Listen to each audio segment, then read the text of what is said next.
عہد کیا تھا کہ وہ غضنفر سے بدلہ لیے بغیر مرے گا نہیں اور ایسی ہی چوٹ اس کو لگائے گا جس کی کسک وہ آج تک بھگت رہا تھا۔ ڈھونڈنے والوں کے لیے دنیا سے چھوٹی ہوتی ہے اور انہوں نے بھی غضنفر محمود بٹ کو 20 سال بعد کھوج لیا تھا۔ حالانکہ ان سالوں میں وہ بڑے بیٹے صفوان کے باپ اور گل رخ کی موت کا صدمہ جھیل چکے تھے، مگر ان کے اندر انتقام کی آگ سرد ہونے کے بجائے بھڑکتی ہی گئی تھی اور ان کے انتقام کے جذبے کو فتح یاب کرنے کے لیے ان کا لاڈلا چہیتا اب خیال و ہم مزاج پوتا صفوان موجود تھا۔ کرسمس ڈے کی ایک پارٹی میں ان کی ملاقات زیاد سے ہوئی تھی اور باتوں باتوں میں غضنفر محمود بٹ کا ذکر آیا تو اس نے بتایا کہ وہ اس کے ماموں ہیں، حکومت پاکستان کے کسی اعلیٰ عہدے پر فائز ہیں۔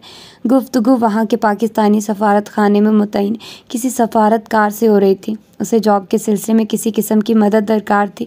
زیاد بتا رہا تھا اس کے ماموں اس کی پرابلم سالو کر سکتے ہیں اور انجانے میں وہ ان کی بھی پرابلم سالو کر گیا تھا، یعنی اپنوں کے لیے مشکلات پیدا کر چکا تھا، پھر وہ تو انجان بن گئے تھے۔ تمام تفصیلات سے صفوان کو آگاہ کرنے کے بعد مطمئن تھے۔ صفوان کی ذہانت و لیاقت پر انہیں مکمل بھروسہ و اعتماد تھا اور ان کو چند ہفتوں میں ہی خوشخبری مل گئی تھی۔ وہ زیاد کو شیشے میں اتار چکا تھا اور کچھ ماہ بعد ان کی دوستی و محبت کی مثال ہی نہ ملتی تھی۔ پلان کے مطابق اس نے زیاد سے کہا تھا کہ پاکستان کسی کام سے جا رہا ہے اور اس کی حسب توقع زیاد نے بڑے اصرار سے بلکہ منتوں کے بعد اسے مجبور کیا تھا کہ اس کے گھر قیام پذیر ہو۔ دل ہی دل میں وہ اس کی سادگی و بے خبری اور اپنی کمینگی پر کچھ ملول بھی ہوا تھا، مگر پھر پھپھو کا چہرہ نگاہوں میں آتے ہی ہر احساس مردہ ہو گیا تھا۔ اس نے غضنفر ہاؤس کی دہلیز پر پہلا قدم رکھا تو غصے و جنون کی زبردست لہر اس کے اندر اٹھی تھی اور اس کا دل چاہا کہ ساتھ کھڑے پروقار معزز نظر آنے والے شخص کا گلا دبا دے، لیکن نہیں، وہ اسے آسان موت نہیں، ذلت آمیز موت مارنے آیا تھا، ایسی موت جس کی اذیت سالوں سے اس کے بڑے اور وہ سہتے آ رہے ہیں۔ اس نے اپنے دل کو سمجھایا اور ان کے ساتھ مسکراہٹ لبوں پر زبردستی سجائے اندر داخل ہوا تھا۔ اس کی متلاشی نظریں اپنے شکار کی تلاش میں تھیں جس کی خاطر وہ یہاں آیا تھا۔ پھر وہ اس کے سامنے تھی، گولڈن، میرون اور براؤن ڈرائنگ والے جارجٹ کے سوٹ میں، میچنگ دوپٹہ خوب لپیٹ کر اوڑھے ہوئے، کانچ کی پلیٹیں پکڑے محتاط انداز میں۔ زیاد کی مدد سے ملنے کے بعد وہ اس سے مخاطب ہوا تھا۔ لہجہ اس نے اپنا دوستانہ اور مہذب ہی رکھا تھا، مگر وہ لڑکی اس کی ایک نگاہ پر ہی متوش ہو گئی تھی اور اس کے ہاتھ سے پلیٹیں گر کر چکنا چور ہو چکی تھی۔ تب اسے یقین آیا اپنے فرینڈز کی کہی بات کا کہ عورت اپنی طرف اٹھنے والی ہر نگاہ کا مفہوم سمجھتی، اور وہ سمجھ گئی تھی۔ تب اس کا چہرہ خوف سے سفید پڑ گیا تھا۔ صفوان نے تیزی سے نگاہیں جھکائی تھی اور خود کو کنٹرول کیا۔ کھانے کے دوران بھی وہ اس کی نگاہوں کا مرکز رہی تھی اور وہ اتنی گمسم و خاموش، سرخیاں جھلکاتے اس کے گلابی چہرے پر بلا کی جاذبیت و مسحور کر دینے والی معصومیت تھی۔ اس کی حسین آنکھوں میں ہمہ وقت عجیب سا احساس رہتا تھا جو اس کے سنجیدہ و خاموش وجود کو مزید چارمنگ بناتا تھا۔ وہ حسین تھی، یہ اس کی حسن پرست طبیعت کے لیے تسکین کا باعث تھا۔ پھر شکار من پسند ہو تو لطف دوبالا ہو ہی جاتا ہے، لیکن تشویشناک بات یہ تھی کہ وہ نہ صرف حسین تھی بلکہ ازحد ذہین و فطین تھی اور خاصی حد تک مذہبی رجحان رکھتی تھی۔ وہ موقع کی تلاش میں غیر محسوس انداز میں کسی آسیب کی طرح اس کے پیچھے رہتا تھا اور اپنے متعلق ہونے والی ان کی تمام گفتگو سے بھی مستفید ہوتا رہتا اور دل ہی دل میں فاطمہ کے خود پر اعتماد و بھروسے سے ہنستا تو مہکار کی دور اندیشی اور درست انداز فکر و اندیشے پر اشش کر اٹھتا اور جلد از جلد اسے اپنی لائن پر لانے کی تدبیریں سوچنے لگا۔ لیکن وہ اس کے اندازوں سے زیادہ محتاط و حساس تھی، جو اس کی بو پاتے ہی چکنی مچھلی کی طرح پھسل جایا کرتی تھی۔ ہاتھ میں آنے سے قبل بہت ریزرو رہنے کی اس کی عادت تھی۔ ناراضگی کے اظہار میں اسے کوئی ہچکچاہٹ نہیں ہوتی تھی تو صاف گوئی سے اپنی غلطی کا اعتراف کرنے میں بھی اس کا کوئی ثانی نہ تھا۔ آنٹی سے مذاق میں دل لینے اور دینے کی بات پر وہ ناراض ہوئی تھی، پھر اس کی معذرت پر اس نے کھل کر اپنے ذاتی خیالات کا اظہار بھی کر دیا تھا اور اس کے ٹیوشن پڑھانے کے اصرار پر پہلی بار اس کے چہرے پر بھرپور مسکراہٹ آئی تھی اور وہ اپنے دل کو بامشکل سنبھال پایا تھا۔ اسے یہ اندازہ لگانا مشکل تھا کہ سامنے شاخوں پر کھلتے سرخ گلاب حسین ہے یا اس کا چہرہ۔ یہ کیا ہو رہا ہے؟ جیسے جیسے دن گزر رہے ہیں میں اپنے مقصد سے دور ہوتا جا رہا ہوں۔ اس کے دوپٹے میں لپٹے وجود، معصوم چہرے اور جھکی پلکوں کو دیکھ کر میری آنکھیں کیوں جھکنے لگتی ہیں؟ میں اپنا عزم، اپنا مقصد، اپنا انتقام کیوں بھولتا جا رہا ہوں؟ اس نے گھبرا کر دل کو خوب لتاڑا تھا اور اپنے انتقامی جذبے کو ابھارتے ہوئے لائبریری روم کی طرف بڑھ گیا تھا جہاں کچھ دیر قبل مہکار کو جاتے دیکھا تھا۔ وہ دبے پاؤں اندر داخل ہوا تھا۔ اندر کی فضا ٹھنڈی پرسکون نیم اندھیری تھی۔ وہ ٹیبل لیمپ کی سنہری روشنی میں ازہد انہماک سے مطالعے میں مصروف تھی۔ وہ چالاک چیتے کی طرح ایک ہی جست میں اپنے شکار کو قابو کرنا چاہتا تھا۔ وہ اسے اپنے قریب اور پھر خود پر جھکتے دیکھ کر اس بری طرح چونکی کہ ناول اس کے ہاتھ سے گر گیا اور وہ چیخنا ہی چاہتی تھی۔ اگر وہ چاہتا تو ہاتھ سے منہ بند کر کے اس کی چیخ حلق میں روک دیتا، لیکن نامعلوم کیا ہوا تھا، اس کے قرب سے اسے جھٹکا سا لگا تھا۔ وہ میکانکی انداز میں دراز سے بلا ارادہ لائٹر نکالنے جھک گیا اور پھر جس طرح آیا تھا اسی طرح وہاں سے نکل آیا تھا۔ مسکراہٹ اس کے ہونٹوں پر تھی، گویا اس کے ارادے کی ناکامی پر مضحکہ اڑا رہی ہو۔ پھر وہ ساری رات مضطرب رہا، بے حساب سگریٹ پھونکنے کے باوجود اپنی فیلنگ سمجھ نہیں پایا تھا۔ حسب توقع وہ اس سے کبیدہ ہو چکی تھی اور وہ آنٹی کی اور اس کی بحث سن چکا تھا۔ وہ خود سوچ رہا تھا، اس طلسم قدے سے کچھ عرصے دور رہ جانے کا مہکار نے اس کی سوچوں کو عملی رخ دیا اور وہ خاموشی سے اسی وقت وہاں سے ہوٹل چلا آیا۔ وہاں رہ کر وہ اس کے دل کو اسیر کرنے کی پلاننگ کرنا چاہتا تھا۔ فاطمہ اور غضنفر صاحب کے دل وہ پہلے ہی جیت چکا تھا۔ فاطمہ سے اسے کوئی عداوت نہ تھی، بے حد چاہنے والی مشفق سی تھی وہ، جن کی وہ دل سے عزت کرتا تھا، بہت کم گو اور سنجیدہ۔ غضنفر صاحب کو وہ دیکھ کر وہ ہر بار ذہنی کشمکش سے دوچار ہوتا۔ وہ اس عمر میں بھی سوبر اور ڈیسنٹ لگتے تھے۔ آنٹی اس سے فون پر بہت خفا تھی اور مطالبہ کر رہی تھی اس سے فوری واپسی کا۔ بڑی مشکل سے اس نے جھوٹ کہہ کر انہیں منایا تھا کہ اس کے دوست آئے ہیں، پھر آنٹی کے بار بار فون کرنے پر اسے وہاں جانا پڑا تھا۔ وہ از خود زیادہ ٹھہرتا نہیں تھا اور مہکار قصداً اس کی موجودگی میں کمرے سے نہ نکلتی تھی اور اس کی یہ بے نیازی و غرور اسے ضد دلانے لگا تھا اپنے قدموں پر گرنے کے لیے۔ ایک عالم کو فاتح کرنے والا شخص، حسینوں کے دلوں پر پاؤں رکھ کر چلنے والے صفوان افریدی کی یہ سراسر توہین تھی کہ ایک لڑکی اس کی اسمارٹنس، دولت و پرکشش پرسنالٹی کو نظر انداز کر رہی تھی۔ وہ اس دن گیا تو آنٹی نے زبردستی روک لیا اور اس کی پسندیدہ ڈشیں تیار کرنے لگی۔ وہ مہکار کو کھوجتا چلا آیا، گلابی شام کے حسین موسم کا وہ بھی ایک حصہ لگ رہی تھی۔ بیبی پنک کلر کے دیدہ زیب سوٹ میں ہم رنگ دوپٹے کو نماز کے انداز میں لپٹے ریلنگ سے لگی، ارد گرد ہر سو پھیلے خوبصورت نظاروں میں گم، ہاتھ میں پکڑی تسبیح کے دانے گراتی، رب کائنات کی ثنا میں محو تھی۔ وہ دیکھتا رہ گیا تھا، سادہ معصوم چہرہ، پاکیزگی و تقدس کا احساس جس کی ڈھکی پیشانی سے جھلکتا تھا، اتنا باپردہ و مکمل حسن اس نے اب سے قبل کہاں دیکھا تھا۔ حسینائے فرنگ کے ننگ دھڑک حیات سوز حسن کو ہی وہ داد دیتا آیا تھا، لیکن اب محسوس ہو رہا تھا حسن کی ابتدا کہاں سے ہوتی ہے اور انتہا کہاں۔ شاید وہ اس کی آنکھوں کی حدت محسوس کر رہی تھی جو مضطرب سی مڑی تھی، اور اسے دیکھ کر اس کے چہرے کے بدلتے رنگوں کو اس نے بغور دیکھا اور مہکار کے فرار کے ارادے بھانپ کر وہ اس طرح سے بازو پھیلا کر کھڑا ہوا تھا کہ اس کے راستے مسدود ہو گئے تھے۔ پھر باتوں باتوں میں وہ ازحد جذباتی ہو گیا تھا اور مہک نے بھی بغیر کسی مروت کے اسے کھری کھری سنائی تھی اور وہ پہلی بار نادم سا ہو گیا تھا۔ غضنفر صاحب دورے سے واپس آئے تو اسے بھی ہوٹل سے واپس لے آئے تھے، پھر وہی روٹین تھی۔ وقت تیزی سے گزر رہا تھا، اس دوران کئی بار زیاد سے بھی فون پر بات ہوتی رہی تھی۔ اس کا یہی اصرار تھا کہ وہ اپنے کام کے مکمل ہونے تک یہی رہے، اور وہ دل میں ہنستا ہوا سوچتا تھا کہ اگر اسے کام کی نوعیت معلوم ہو جائے تو وہ پہلی فلائٹ سے آ کر اسے شوٹ کر ڈالے گا۔ ادھر گرینڈ پا کا صبر ختم ہوتا جا رہا تھا۔ وہ سخت متعجب تھے کہ وہ کسی وجہ سے اتنا ٹائم لے رہا تھا۔ انہیں یقین تھا ہر لڑکی کی طرح وہ لڑکی بھی اس کی وجاہت و پرسنالٹی پر مر مٹے گی اور پھر اس کے لیے راہ آسان ہو جائے گی، مگر پہلی بار کسی لڑکی نے اسے نظر بھر کر دیکھنے کی زحمت بھی گوارا نہ کی تھی، بلکہ وہ اس کی پرچھائی سے بھی برگشتہ تھی، اور وہ بھی اب اس صورتحال سے تنگ آ چکا تھا۔ جب بھی اس رات قدرت کی طرف سے موقع مل گیا تھا، آنٹی ملازمہ کو لے کر ڈینٹسٹ کے ہاں گئی تھی۔ موسم بے حد خراب تھا اور موقع بے حد اچھا۔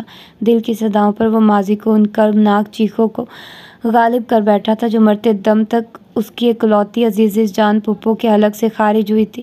پھر احساسات پر بے حسی کا رنگ چھانے میں کہاں دیر لگتی ہے۔ شومئی قسمت لائٹ فیل ہو گئی۔ وہ شیطانی ارادے سے اس کے کمرے کی طرف بڑھنے لگا تھا جب اچانک، بالکل اچانک، وہ آنٹی بچائیے چیختی ہوئی اسے آنٹی سمجھ کر پوری شدت سے خوف سے کانپتی اس سے لپٹی تھی، اور اسے محسوس ہوا تھا برقی تاریں اسے چمٹ گئی ہوں۔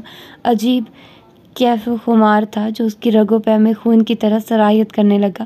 ہوش و حواس معطل ہوئے جا رہے تھے۔ بازوؤں کی گرفت اس کے سڈول ریشم کے